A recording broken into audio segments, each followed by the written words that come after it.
After HPD raided the warehouses that belonged to Roy C. Ames, they had the extremely difficult job of sorting through the material that they found. Tons of obscene photos and films of boys ranging in ages from 8 years old to their late teens. From what I've come to understand is that they managed to identify 32 of the boys from the photographs, and apparently there were 11 images showing boys who look like some of the victims of Dean Corll. That is a point of contention. There is a little bit of debate about that, but despite this, Chief Juvenile Officer Captain Leo Horton decided not to investigate it, to not pursue the connection, stating, and I quote, "The parents of the boys have suffered long enough.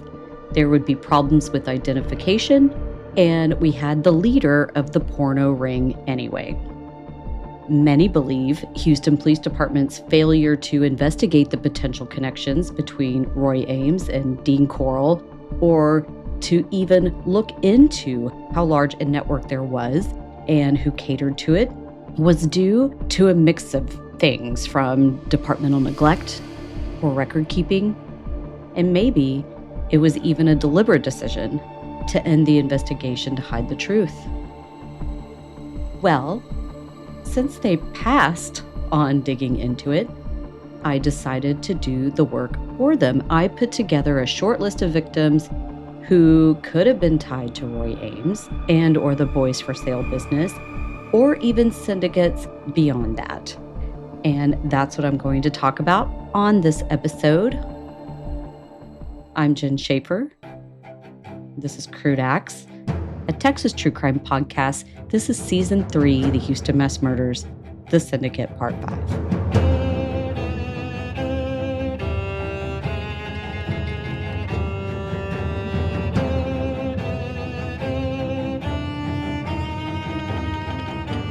We know Roy Ames was mentioned in a tip given to HPD by Stephen Dale Ahearns, but that wasn't the first time he was mentioned to HPD regarding the Lost Boys.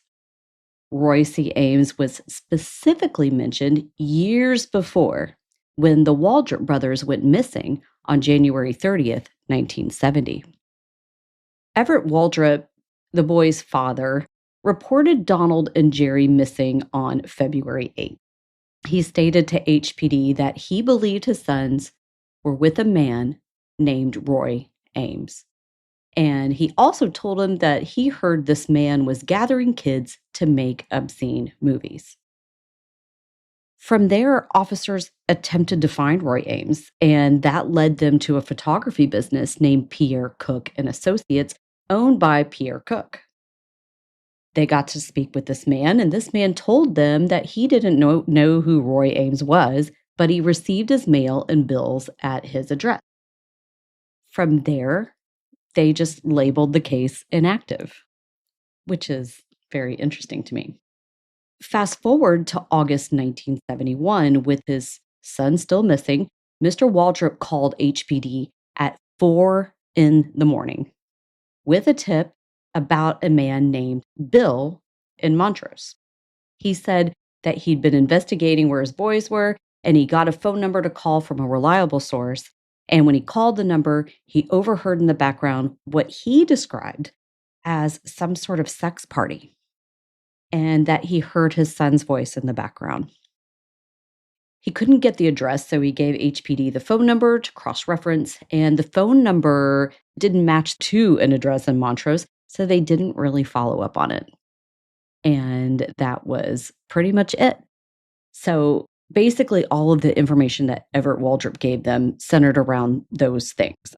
They didn't really follow it. They didn't find anything. But 2.5 years later, Donald and Jerry were found buried together in a mass grave in a boat shed registered to Dean Corll. His final statement to HPD, Mr. Waldrop emphasized and reminded that his sons had been involved with known sexual predators before their disappearance, a situation that he'd struggled to control.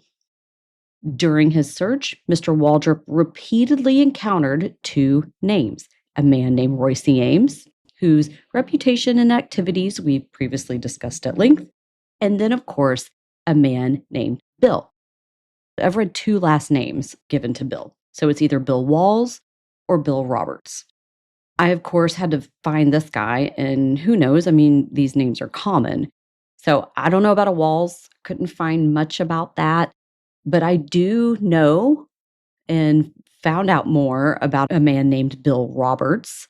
And this is not to say that he is the Bill Roberts, but this is interesting. This Bill was a very well-known name in Houston. He was a gossip columnist for the Houston Post, owned by the Hobby family. And he was a powerful gatekeeper who bridged the world of roughneck oil wildcatters and the Houston glamour and the Hollywood glamours, talked about basically all of the rich folks.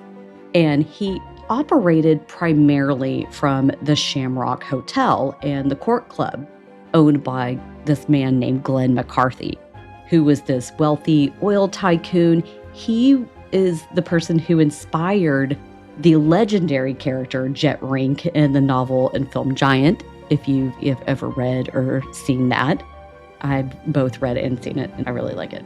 Anyway, McCarthy had all kinds of connections that helped Bill Roberts out in chronicling high society members of the River Oaks clubs, of celebrities, of political figures. They were tight with all of them, as well as people, of course, in the music business. If he were to write about your band or your music or your venue or whatever in his paper, it would definitely draw attention. Something interesting to note is that Bill Roberts, this particular Bill Roberts at least, went to Lamar High School at the same exact time as John David Norman. And we're talking the same, like they're the same age. And I talked about him a few episodes ago, and if you have ever followed this case or ever looked into child sex trafficking, John David Norman is the name that will come up. So Bill Roberts, John David Norman, they were there at Lamar High School at the same time. That's quite a coincidence. More coincidences exist, though. On the day the Waldrop brothers vanished, they were either heading to or were at the Merchant Park bowling alley located off Shepherd and 11th Street. This bowling alley was opened in 1968. It was owned and operated by a partnership of legendary figures in the bowling world, referred to as a bowling syndicate. And this included Don Ellis, Pete Trabig, and Bill Lillard. So these guys, they got together and they opened a whole bunch of bowling alleys.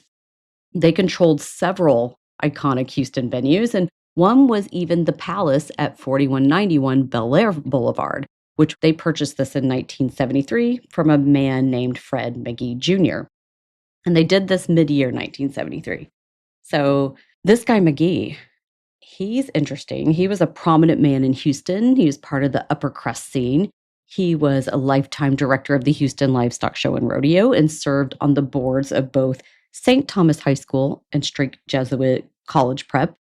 I have friends who went to both, and you'll find out St. Thomas High School when we talk about Jeffrey Conan, that's where he went. So we'll talk about more of that later, probably in our next episode. But this guy McGee was also a member of the Strake Foundation. So he had very wealthy connections.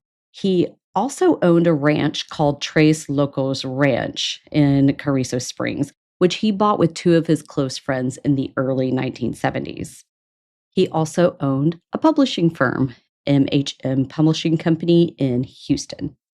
So it's just some interesting thing with some interesting people. This is not to say any of them had anything to do with anything, but you always got to look at the dangling threads of tapestry. This is not to say anything was going on, but I will refer to the Palace Bowling Center in our next episode. And I just like to keep tabs on patterns. So there you go. Now, the other thing about the Merchant Park lanes that we originally were talking about in the Heights is its proximity to another location, another place that should have been safe for kids, a church about a mile away where two boys, the same age as the Waldrop boys, disappeared just a little over a month earlier.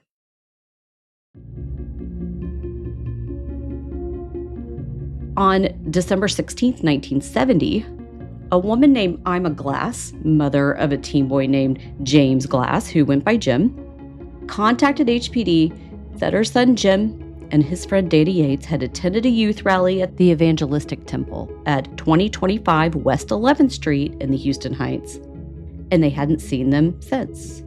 That was 3 days ago. She told them she already asked around, and a friend of Jim's told her that he ran away, that he was upset about not getting a motorcycle for Christmas.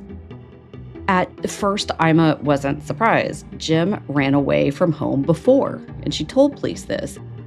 But he was returned 3 days later by a pastor who claimed he picked Jim up hitchhiking in San Antonio, and then he brought him home. This time, though, she felt something was different. She felt as if something bad had happened. It just didn't feel right in her gut. HPD told her that they would keep an eye out for Jim. A couple days later, Ima called back. This time, she's more frantic. She stated that she was sure there was foul play involved. Jim, in her words, accepted the Spirit of God and would not run off. Police told her that she needed to provide proof before they could do anything about it. On the 21st, Ima called again and told them that she heard a bunch of hippie boys from San Antonio had come to Houston traveling with a pastor. She believed Jim might have gone off with them to San Antonio. On the 24th, she called again and said her husband, Jim's dad, who worked with law enforcement in some capacity, this is what he said, I couldn't figure out who or why or where, I couldn't figure out how he was connected, but apparently Jim's dad was connected to law enforcement. So Jim's dad contacted Mr. Yates, who's Danny's dad, and Mr. Yates told him that he believed the boys were in San Antonio, and they were with two older men selling dope. Mrs. Glass also told police to contact Jim's friend who worked with him at a local Denny's. So Jim worked at Denny's, and I'll talk about that in a second. On the 26th, this is where it gets interesting, and I need to set it up first. So we're going to talk about where the boys disappeared from, the Evangelistic Temple. So this church was part of the Pentecostal movement and affiliated with the Assemblies of God that experienced significant growth and influence in the 1960s and 70s. This church put on these rallies like the one that they attended. They put these rallies on all the time to engage with young people and combat social issues such as drug use. They even had regular Friday night services for teens called Youth Quakes.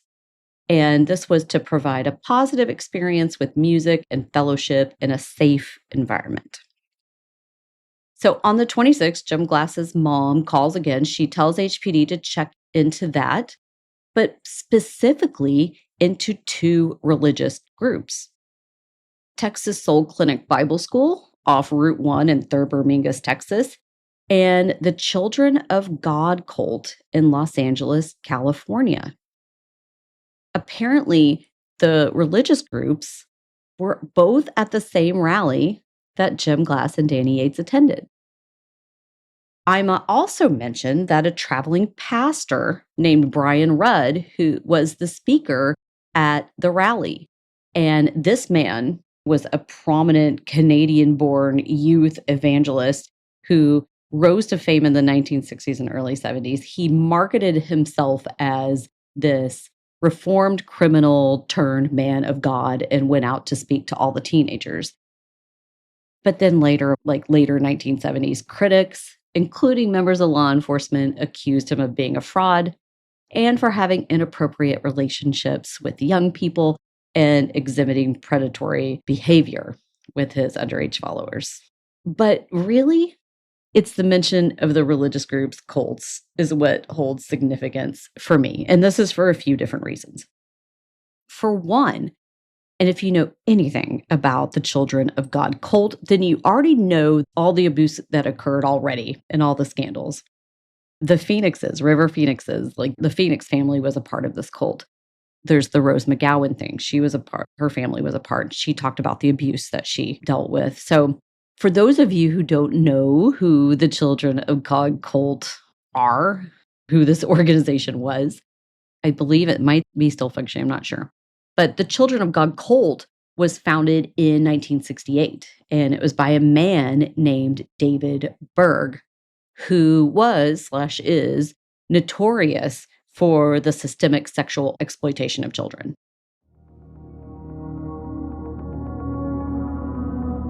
His group, what he taught, basically utilized a unique, quote, law of love doctrine.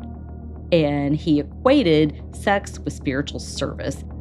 This guy, Berg, believed and also taught that love is sex, and there should be no limits on age or family relations. So he effectively legitimized pedophilia and incest in his cult.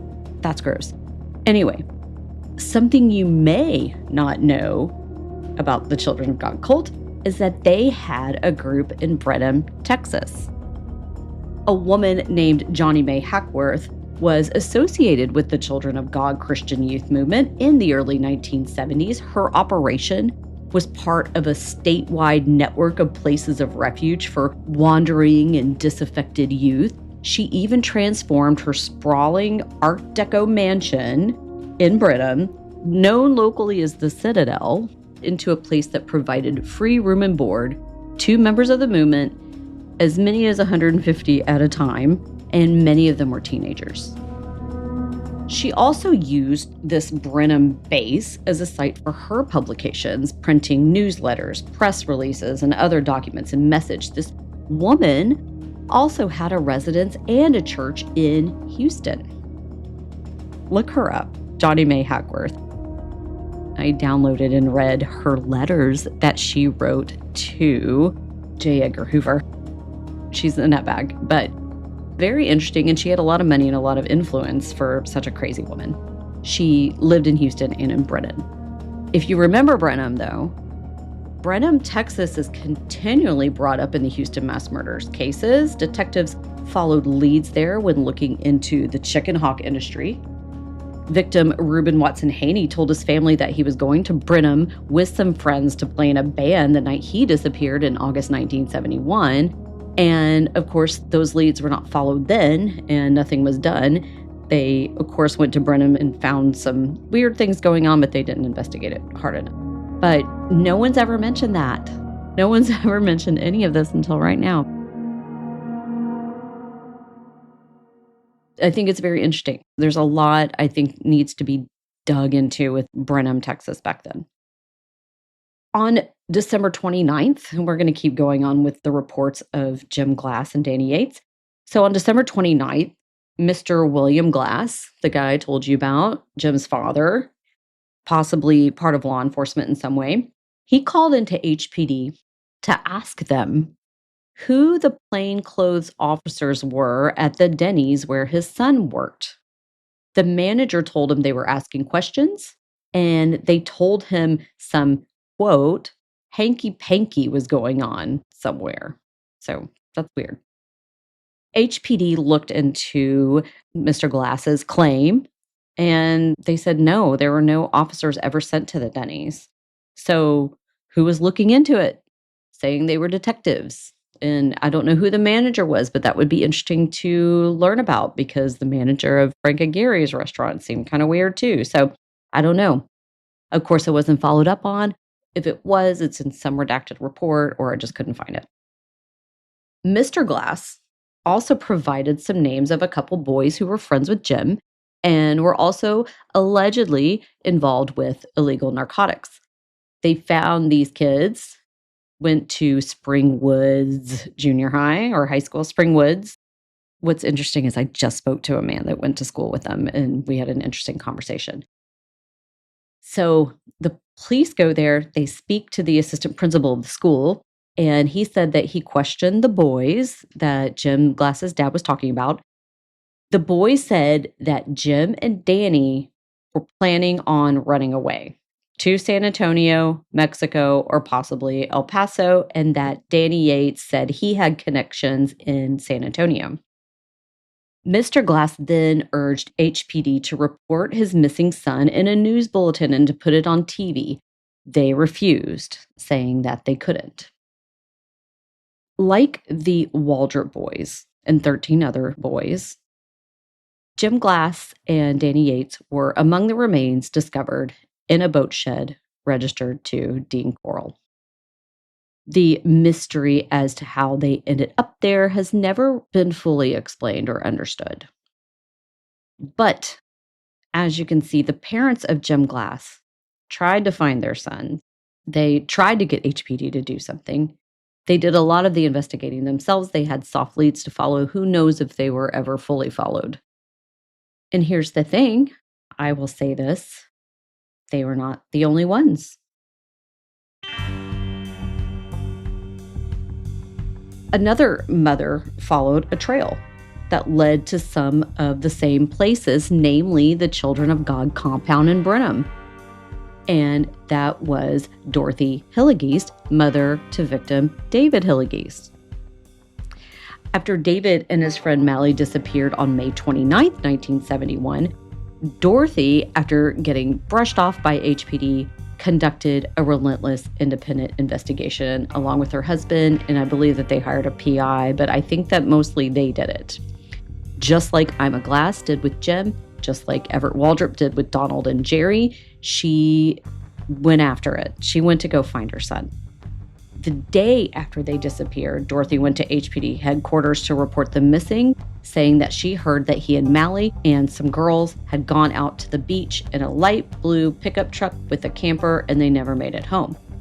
On June 4th, she called in and stated that she heard David was at an apartment on the south end of town, and they were worried he was smoking pot and involved with hippies. On July 10th, 1971, Mrs. Hillegeest called HPD and told them that they had gone out to Freeport, which is the beach, to look for David. And it was there that she met this organization called The Anchor. In 1970, Anchor Baptist Church in Surfside Beach was a central hub for the, quote, Jesus movement on the Texas Gulf Coast. It was under the leadership of Pastor Bill Sims, and it operated as a mission-focused sanctuary that specifically reached out to runaways and those struggling with addiction, offering them a communal refuge. This church later faced controversy due to the marginalized populations it attracted. I think putting young runaways in with adults who are struggling with addiction is probably not the best move, but who knows. It was from this group, though, that Dorothy Hillegeest learned about the Children of God cult and their, quote, colony in Brenham, Texas.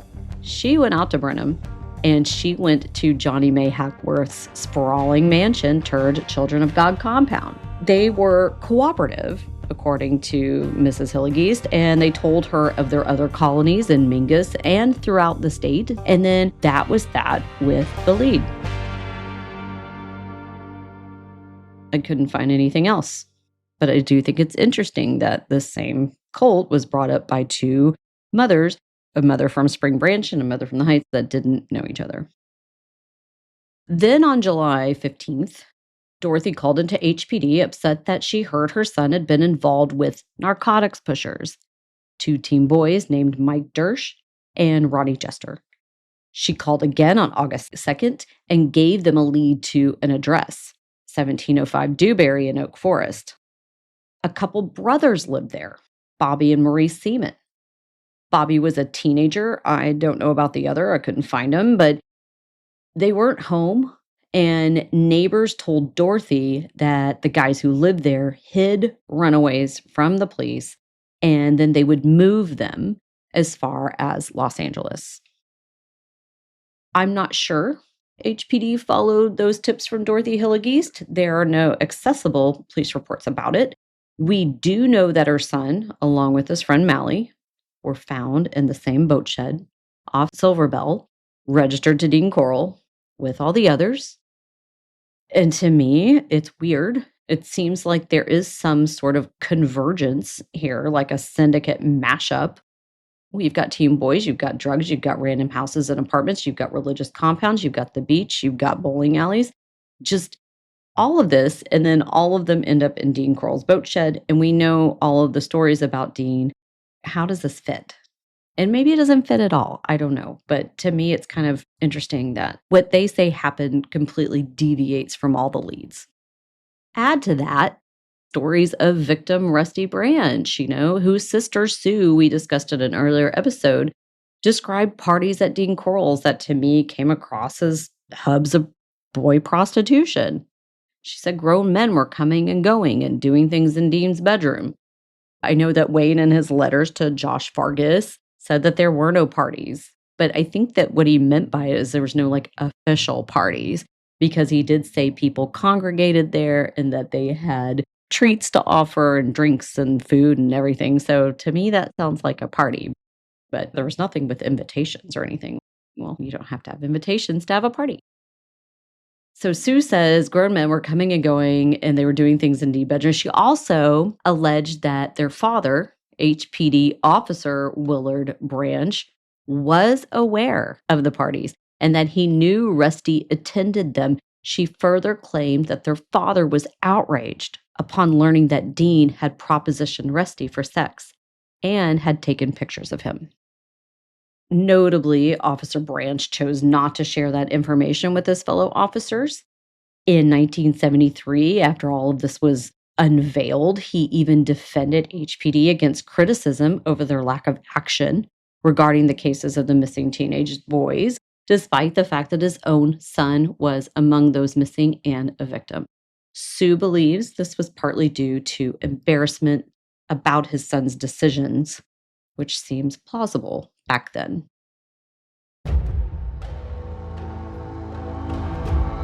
Rusty Branch wasn't the only victim related to law enforcement. There's also Marty Jones, whose cousin was Detective Carl Siebenacher, who worked the Houston mass murder cases and was there when they unearthed the bodies in the boat shed.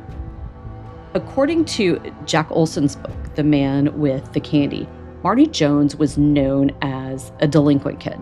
He picked fights with everyone, including Wayne Henley, sold illegal narcotics, and was known as, quote, a burn artist, a dealer who takes people's money for a narcotic but fails to produce the goods or gives them some bunk stuff. So this guy, Marty Jones, he lived with Charles Cobble, another victim, and he lived with him on and off for years. He would stay at his family's house, they'd kick him out for his behavior, and then they'd let him back because they felt sorry for him. And this went on for a while. In March 1973, this is not too much before they were killed, I believe. In March 1973, Marty lived with a dope dealer that went by the name Satan. He lived in an area of Houston that was called Sin Alley, off Mid Lane, a street that runs between San Felipe and Richmond, that's out by the Galleria area. This area earned the name Sin Alley for its collection of two-story apartment complexes that, throughout the 60s and 70s, became notorious for wild parties. These apartments also served as convenient little hideaways where affluent River Oaks executives and the River Okies, this is where they kept their mistresses and their playthings. That same year, Marty left Sin Alley, moved in with Charles Cobble, who was living at an apartment called the Ben-Hur Apartments. That was where he and Charles were last seen with Wayne Henley.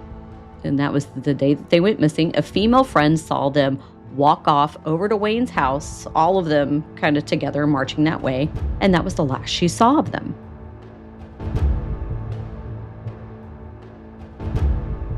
The next day, Charles called his father Vern, sobbing that they needed $1,000 and to contact a man named Mr. Rogers to get it if he needed to.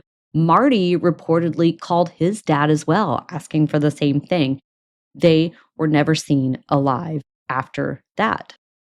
But there's another name that hasn't been mentioned in literature or anywhere else, but was in the police reports. And that's the name Willie Flores Garza. On the day that Marty and Charles went missing, they were last seen with this guy, Willie, as well. Vern Cobble told police that he thought narcotics were involved and to find this guy, Willie, and that he probably had some answers. So detectives go to his apartment at West 27th and Rutland in the Heights, but he'd already skipped town and he took all of his belongings with him. Detectives got a short list of family members to talk to, but couldn't locate him. They did find out that this guy made frequent trips to Mexico and he could have been in prison somewhere. So they never find this guy. But on the day that they go missing, this guy skips town and they can't find him. Charles Cobble and Marty Jones were both found in Dean Corll's boat shed. But the circumstances of their disappearances don't quite fit the known narrative. Circumstances to destination, what happened in between? And that's kind of where we're at a loss with all of this. Like, what happens in between these things? What we assume is what we've been told, but it doesn't quite add up.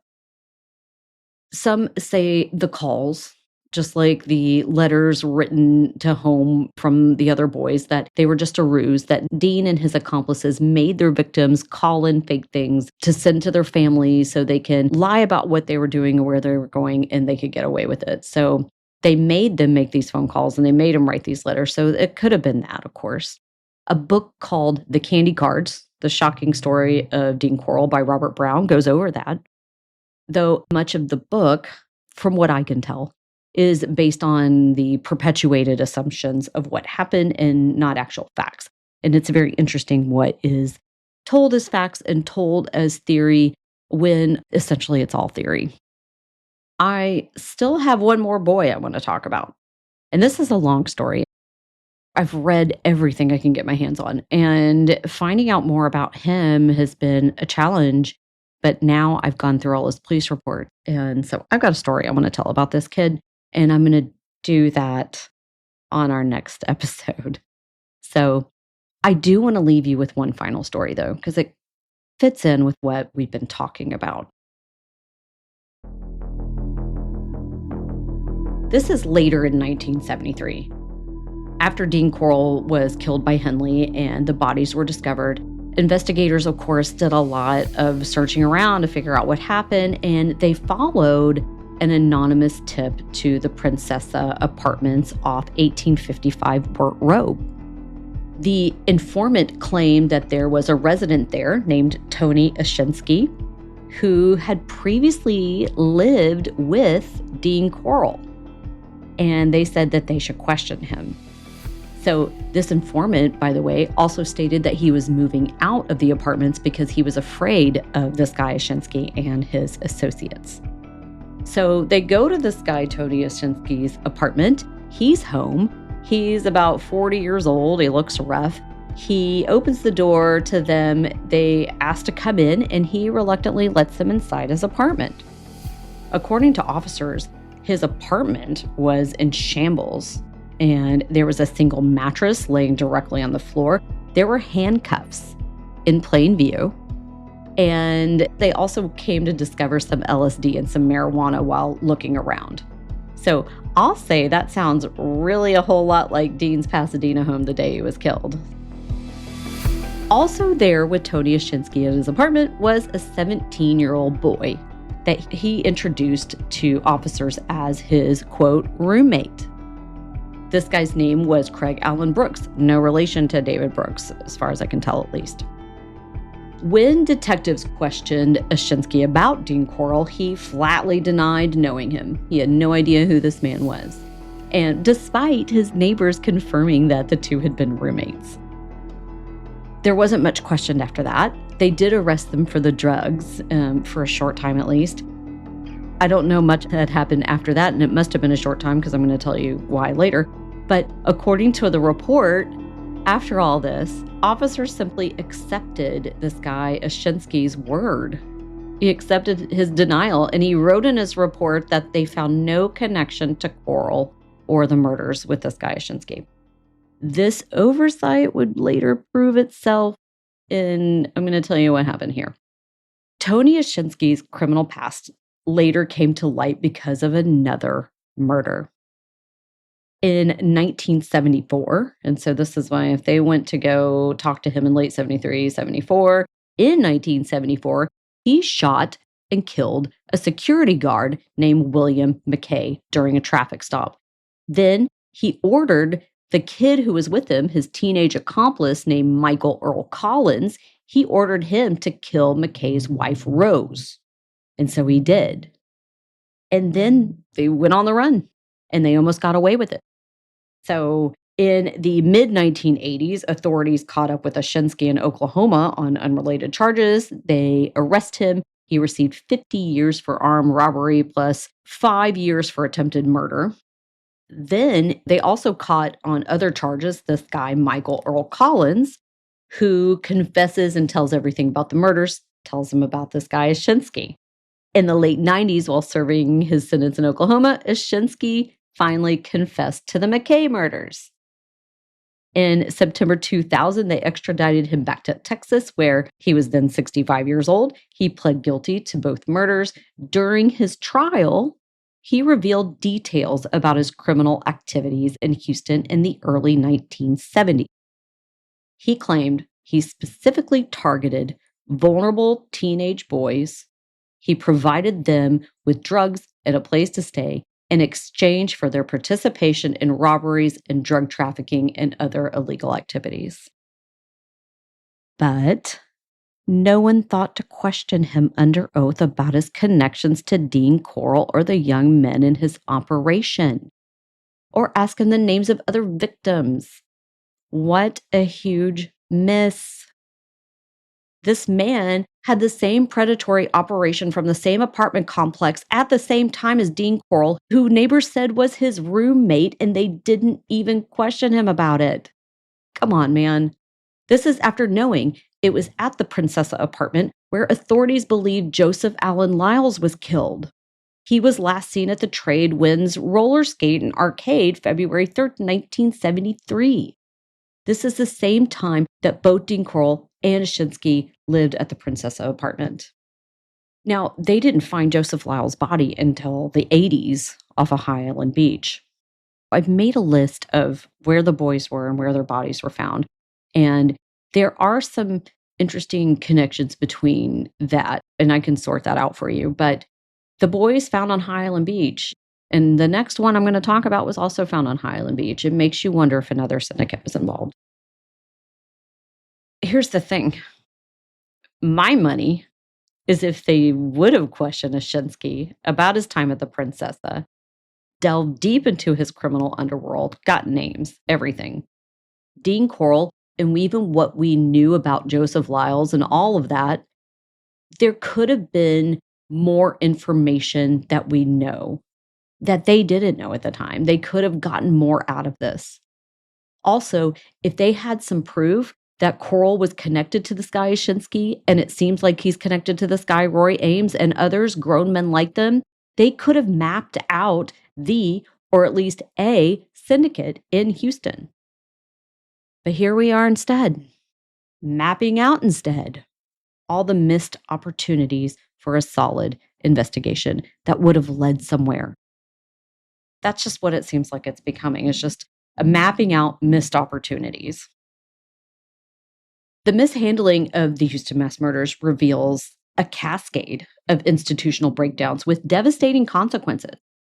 Parents desperately seeking help for their missing children who encountered from those who were supposed to help with dismissive shrugs. Just another runaway became the default response, especially when the missing teens had long hair, challenged established norms, or even otherwise failed to meet the era's rigid social expectations. This lethal combination, and I'll call it lethal, prejudice, corruption, and bureaucratic indifference. It created an environment where monsters could hunt with impunity. And so they did. With all that, I have one more case to talk about, another boy, another casualty. And then in the end, we're going to try to understand how this all comes together. So stay tuned for that. for now, I'm Jen Schaefer, and this is Crude Acts, a Texas true crime podcast. We've been talking about the Houston mass murders, and we've been diving into the syndicate that many believe Dean Corll was possibly connected to. I want to thank everyone who helps me with this. Russell Dunlap for helping me with my sound. Amy for keeping me on track. Two Star Symphony for the song that you've allowed me to use for this podcast. I appreciate you, fine people. I love you, Margaret. I love you, Deborah. In City of Houston, I talk a lot about how investigators didn't quite do the things that they needed to do. There were a lot who did.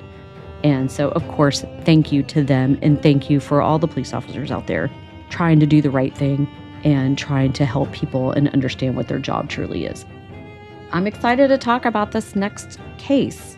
I've been digging into it for a while, and hopefully I'm just going to record it right away so we can just release both of these at the same time. Again, thank you, listeners. Keep coming back. Message me if you have questions. Message me if you have concerns. Thank you, and I will see y'all next time.